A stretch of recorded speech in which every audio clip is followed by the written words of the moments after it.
Avoir des outils en français, même à l'interne dans l'entreprise, c'est super important juste pour garder la culture du français bien en vie. Et chez ITS Média, ce n'est pas nécessairement très difficile. Tout le monde parle au moins français, donc c'est très facile à maintenir. Et ça nous aide aussi au niveau de nos standards, notre nomenclature, comment on va nommer les documents ou les dossiers, de tous avoir le même standard, donc de toujours prioriser le français. Définitivement, le français chez ITS Média, c'est un avantage concurrentiel. On est une entreprise de logiciels, donc il n'y a pas de frontières, autant pour nous que pour des compétiteurs.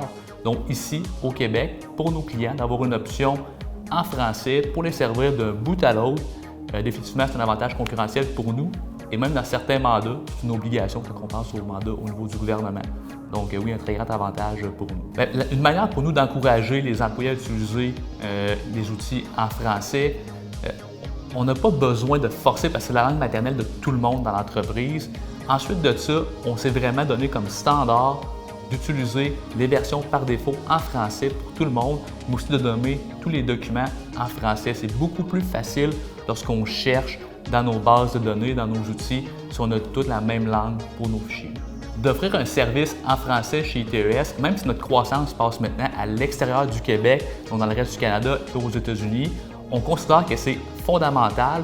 Puis également, pour tous nos clients francophones qu'on a depuis le début, avec lesquels on a commencé, c'est une question de respect envers eux. Ce serait peut-être beaucoup plus facile pour nous d'arrêter de dupliquer toujours le travail français et anglais, mais on continue de le faire parce que c'est une question de respect et parce que c'est très important pour nous à l'interne.